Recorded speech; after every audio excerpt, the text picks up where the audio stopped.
लेकिन जब लौटने लगे तब एक भी संबोधन, एक भी विशेषण का शब्द सती जी के लिए गोस्वामी जी ने प्रयोग नहीं किया। जब इधर से गई तो जगदम्बा परम्बा बना दिया, और उधर से जब लौट करके आई तब पता क्या लिखा कि उधर से जब लौट करके आई है तो केवल वो दक्ष की कुमारी।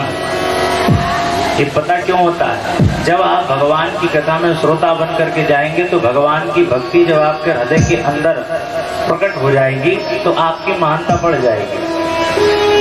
और सती जी को क्या, सती जी को बहुत बड़ा भ्रम है। पता क्यों? सती जी कह रही हैं कि बताओ, हमारे पति जी ने इतनी बढ़िया रामायण लिखी कि दुनिया में सब उसी को गा रहे हैं।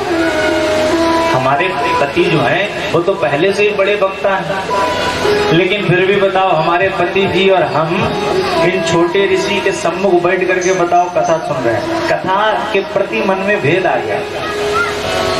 महाराज, जो आपको कथा सुना रहा हो उसके प्रति छोटे या बड़े का तो कोई भाव नहीं होना चाहिए, क्योंकि आपको कथा वही सुना सकता है जिस पर भगवान की कृपा हो।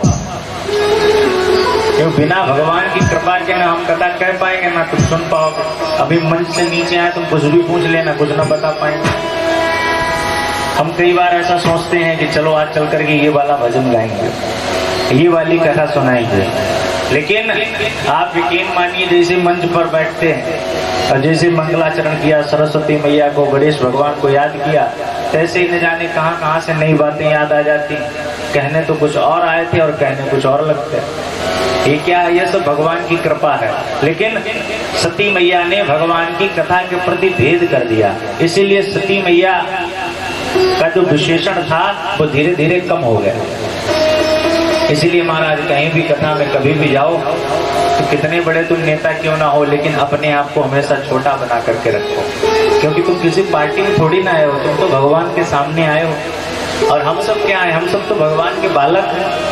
अब बेटा आपका चाहे कितना बड़ा हो जाए, लेकिन माता पिता के लिए तो बेटा बेटा ही रहता है। बेटा चाहे कितना बड़ा डीएम फौजी कुछ भी बन जाए, लेकिन माता पिता की नजरों में तो बेटा बेटा ही है। अब बेटा को अभिमान आ जाए कि नहीं मैं तो डीएम हूँ भाई, मेरे माता पिता धरती में बैठे, मैं ऊंचे सिंहासन पर बैठूं, तो तुम्हारे डीएम बनने का कोई फायदा थोड़ी है।